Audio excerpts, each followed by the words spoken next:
Principles of Finance with Excel Modeling, copyright Lou Gaddis. Topic 1, Part B, Financial Statement Analysis and Forecasting. In Part 1, or Part A, we talked about financial statements, income statements, balance sheets, cash flows. Talked about how to set up a financial model by specifying value drivers. In this case, we have a pro forma financial statement value drivers. We use those to forecast income for Whimsical for year 1. We then forecasted the balance sheet items and got a balance sheet. We set some financial policy assumptions.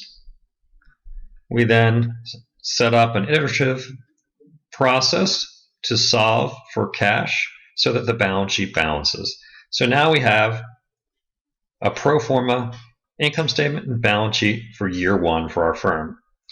We then talked about common size financial statements allow us to see changes from year to year more easily. And we also did some ratio analysis to look at the health of the firm over time. Now we're going to calculate something called free cash flows of the firm. Now let's talk about free cash flows. When we talk about free cash flows, we're actually talking about cash, not earnings. Now cash flow differs from earnings or profits for 2 primary reasons. One, capital expenditures, also called CapEx. I know it kind of sounds redundant there, CapEx expenditures, but expenditures on CapEx are expenditures on, say, property, plant, and equipment. Long-lived assets are not going to be expensed in the current year. Now, the total cost of these items is a cash flow expense for the firm, but it's not recognized in the income statement because large expenses are amortized or depreciated over time so that they maybe match the revenue more closely and get a better picture of the profitability of the firm. So you wouldn't have, if you didn't do it this way, right, you'd have these, every once in a while you'd build a new plant and show a huge loss. So that didn't seem to make sense. So what you do is you spread out the cost of long-lived assets in relation to maybe the revenue. So those CapEx expenditures do not show up in the income statement. However, we amortize or depreciate a portion of them every year. The other reason the cash flows will differ from net income or earnings is the funds needed to finance working capital are not reported in the income statement. So, for example, you build up inventory. Now, inventory is not going to show up in cost of goods sold because it wasn't an item that was sold. So until the item's sold, it sits on the balance sheet as inventory. And also for that reason, and you expended cash to build that inventory, but it's not showing up in the income statement. So earnings do not equal cash again. Likewise, accounts receivable. When you sell an item to a customer who promises to pay you later, that shows up as revenue, which then generates earnings. However, it didn't generate cash until the customer actually pays the invoice. So it sits in accounts receivable. So inventory and accounts receivable, if they increase, that's a source of cash. On the other hand, you have accounts payable, which are also part of working capital. If the accounts payable increase, let's think about what's happening there. Say part of your cost of goods sold is an invoice from a supplier, but you haven't paid it. So it shows up as an expense in your income statement, but it wasn't a cash expense yet because you're going to pay it, say, next month. Well, it sits there in accounts payable. So we have to make adjustments because of inventory, receivables, and payables if we want to reconcile earnings to cash flow. And we also have to deal with CapEx and depreciation. So we're going to calculate a free cash flow measure. However, there are 2 main free cash flow measures. There's free cash flows to equity and free cash flows to the firm. Free cash flows to equity are cash flows available to pay stockholders. Now, if you think about a stockholder, they are a residual claimant in the profits of the corporation after the bondholders are paid. So you have to first look, and if you want to see what cash is available to make, say, a dividend payment, you have to look and say, well, first you need to pay off the bonds, the interest payments, and if some debt was maturing, say a bond matured or a loan matured, you got to pay off the principal. So you'd have to make adjustments for that to figure out what's left over for equity holders. And that could be really hairy to do because they have to figure out every bond when it matured. Was it replaced? If it was replaced by another bond, well, then you got to add cash. So most people decided most analysts decided the easiest way to measure cash flow is the FCFF, free cash flows to the firm. Those are cash flows available to pay both bond and stockholders. So it's an idea, it's kind of like the operating cash flows before you have to pay off your capital providers, your bondholders, your stockholders, and anyone you lent money to you. All right, so we're going to primarily almost always use free cash flows of the firm for all these topics. The problem is calculating them. It can be really confusing. All right, so here is a statement we're going to build in a minute. I'm going to show you 3 different ways to go from an earnings number or a profit number to the free cash flows of the firm value. And it all depends on where you start. Now let's look at this stylized income statement over here. All right, so your revenue is your top line, right? That's your sales, that's your revenue. You subtract off operating costs, which might include cost of goods sold. It may also include selling and general administrative expense. So the salary of the CFO is not part of cost of goods sold, but you subtract it as operating costs. So you take your revenue minus your operating costs, and we're going to give that a name, EBITDA. Earnings before interest, taxes, depreciation, and amortization. It's kind of fun to say, EBITDA.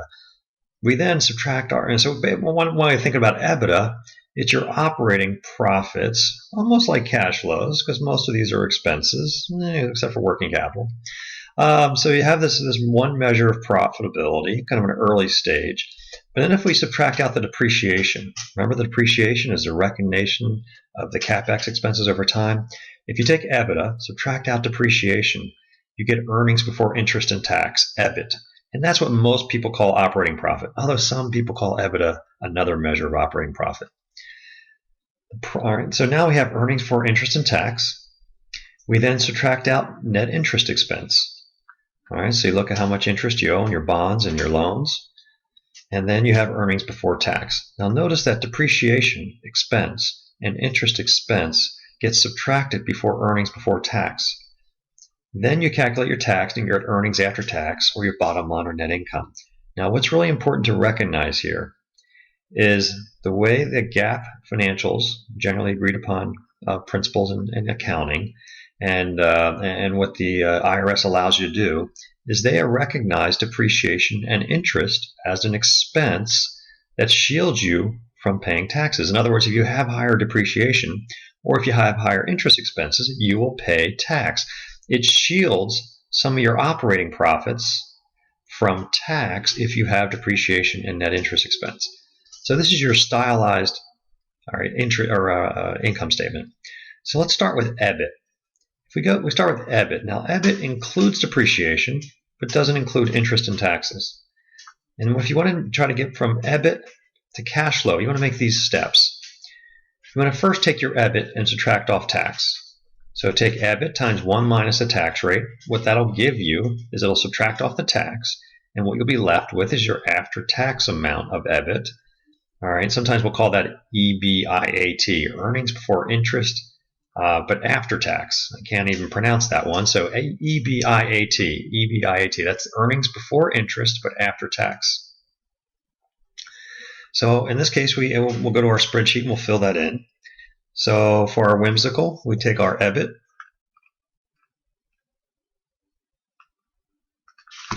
I'm going to multiply times 1 minus the tax rate.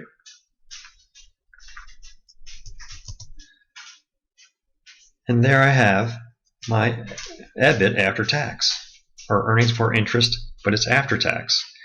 All right, so far so good. Now we have to make 3 adjustments. The first adjustment we need to do is we're going to add back depreciation. I'm going to put a negative here because I know I put the depreciation expense above as a negative, so I have to add it back. So I'm going to do is add back depreciation. Why? Because depreciation wasn't a real expense. Remember, it's a recognition of historical expenses. So if I take my EBIT, depreciation has been subtracted, but it's not a real expense, so I'm going to add it back. Now what gets a little interesting is, remember, if I look at my stylized income statement here, depreciation was subtracted to get to EBIT, which then lowered my tax. However, to make the adjustment, I added back the full depreciation. What I kept in there is the amount of taxes that I saved because of the depreciation expense. That's called the depreciation tax shield. So I took out the depreciation because that's not a real expense, but its effects on taxes is a real saving, so I'm going to leave that in there. So back to our spreadsheet. We got our EBIT after tax. We have our add back our depreciation. Now we're going to subtract off any capital expenditures we actually have. These are the cash flows that increase our fixed assets. Now we can either just take the change, I'll say minus the change in fixed assets at cost. Make sure you don't do it at net, right? Because this will actually recognize the purchase of them, 1.6. Or the way I could do it is I can just take the negative 15% of sales, which is my forecast for our CapEx. Either one of those works. So now we have our EBIT after tax. We have our add back our depreciation. We subtracted the CapEx because that's a real cash expense. Now think about these two. I like to line these up together because they're really the same thing, right? In essence, these are both recognition of cost of CapEx. However, this is how you recognize it in the income statement. This is how you recognize it in cash. All right, so these numbers are kind of related. We spent $1.6 million in CapEx this year, but we only expensed $1.2 million. All right, what that actually means also is you're adding to your net fixed asset base. Now the next thing I want to do is I already calculated a number here for you. If I just take current assets minus current liabilities in my base case and do the same thing, current assets minus current liabilities, my working capital, so this is my net receivables, inventory minus payables, looks like it grew by $70,000. So our net receivable position, think about it, either net increase in inventories or net increase in accounts receivable, that grew. So I want to subtract the change in working capital, and I'm going to do non-cash working capital, $70,000. That'll give you. Let me talk for a minute about non-cash working capital. Why did I include cash as a part of working capital? And the answer is, well, it could be. Most people actually include working capital or cash in working capital. That's why I call it non-cash working capital. But the underlying assumption when we use non-cash working capital is this is excess cash. This is not cash needed to run the business. This is not cash that's sitting in a register. So the underlying assumption of why we use non-cash working capital is that this is all excess cash that is held by the firm as an investment, not necessarily as a need for the business. All right, so we now have our free cash flows to the firm. So these are cash flows available to now pay interest expense, make dividend payments, buy back stock, pay off debt, and so on. So this is free cash flows to the firm. Now there's two other ways to calculate this, and it depends on where you start. So let's start with EBITDA. If we were to start with EBITDA, notice is revenue minus operating costs. So depreciation expense isn't in there, interest expense isn't in there, taxes is not in there, right? Earnings for interest, tax, depreciation, and amortization. However, we have to make a little bit of an adjustment here. All right, we're going to take out the tax. We're going to subtract our CapEx and working capital. Now the trick with going from EBITDA, right, is that if I just take EBITDA times 1 minus the tax rate, what I'm missing is the depreciation tax shield. All right, so what that means is even though depreciation is not a real expense, it does save you in taxes, and actually the amount of savings is the depreciation expense times the tax rate. So I don't need to add back depreciation because it's not in EBITDA, but I need to add the effects of the reduction in taxes from depreciation. So what I'll do is I'll start with my EBITDA, subtract off my tax, which means take EBITDA times 1 minus the tax rate.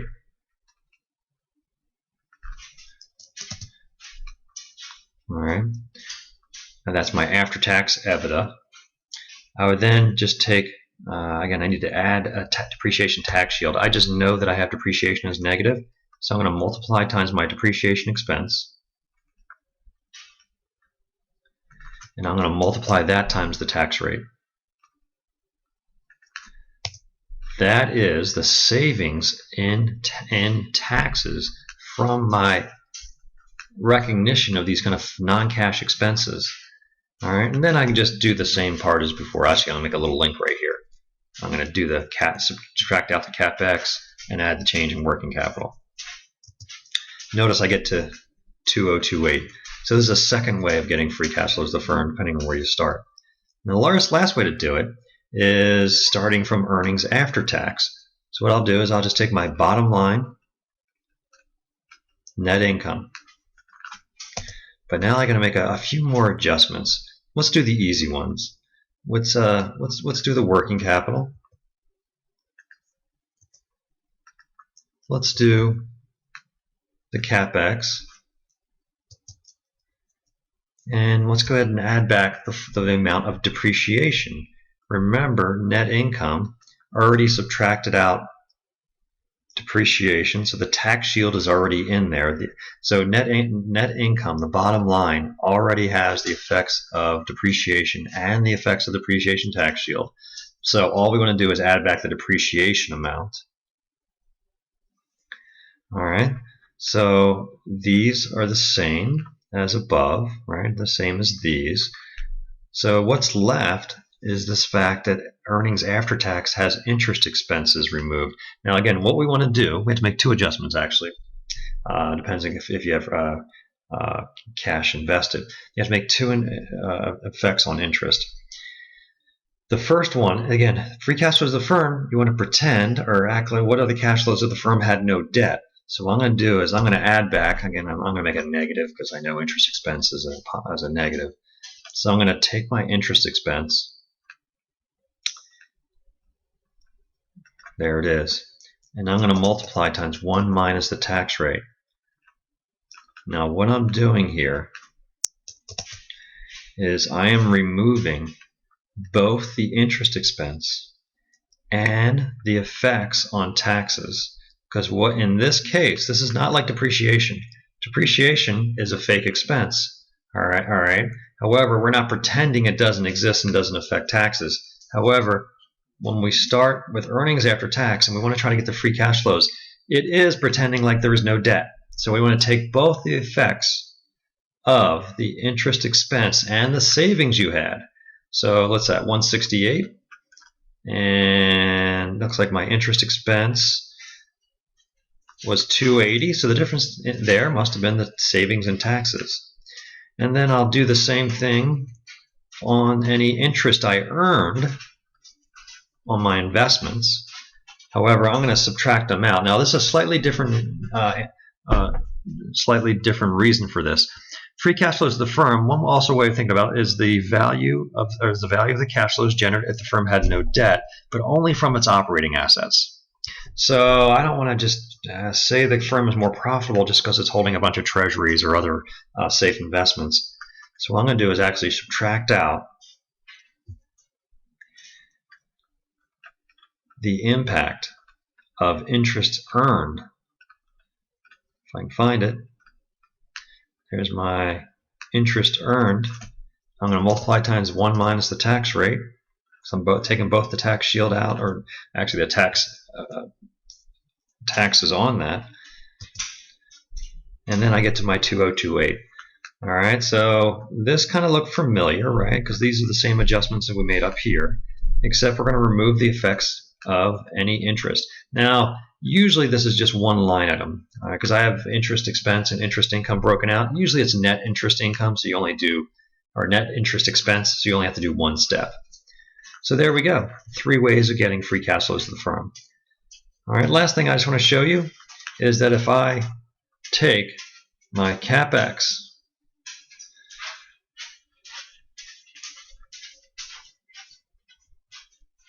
all right, my CapEx expense, that's 1.6, and I take that, I made a negative to change the sign, and I subtract out my depreciation. It looks like we had CapEx of $500,000 over depreciation. Sometimes that number is called net CapEx. And what that means is you spent more than you depreciated. So what that means is this firm is doing more than just replacing its depreciating assets. So it's growing its real stock of assets. So what you find are firms that are expected to grow have positive net CapEx. Firms that have no growth maybe have zero CapEx. They're just replacing the existing assets. Now, if I take that number above, that's my total investment back into the firm so far, and I just add back the change in working capital. Add that $70,000 back. That 571, sometimes it's called the net reinvestment. In other words, this firm, its net reinvestment of all cash flows was $571,000. That's the net reinvestment of CapEx and working capital changes minus depreciation. So this is really the total amount reinvested. This is the total amount reinvested in fixed asset. This is the total amount reinvested in fixed assets and working capital. So we have talked about free cash flows of the firm. It's one of the most important concepts we have, or calculations we can make from financial statements. It's going to allow us to make a lot of decisions. This free cash flow of the firm is going to be used to value the firm. It's going to be used to decide what projects we're going to do in the firm. So it's a really important number. So here's our final worksheet. You can double click on this if you have the PowerPoint, and you can see all our calculations. So in this topic, we tried to understand the types of problems that financial managers solve. We designed financial models using appropriate styles and organization of the model. We forecasted an income statement, balance sheet, and free cash flows, and we computed financial ratios and common size financial statements. In our next topic, we're going to calculate the cost of capital. We talked a lot about debt and equity here, so we're going to talk about as a firm issues money or raises capital to spend on CapEx to grow the firm, what is the rate of return that our capital providers, debt and equity, demand? So that's going to be our next topic.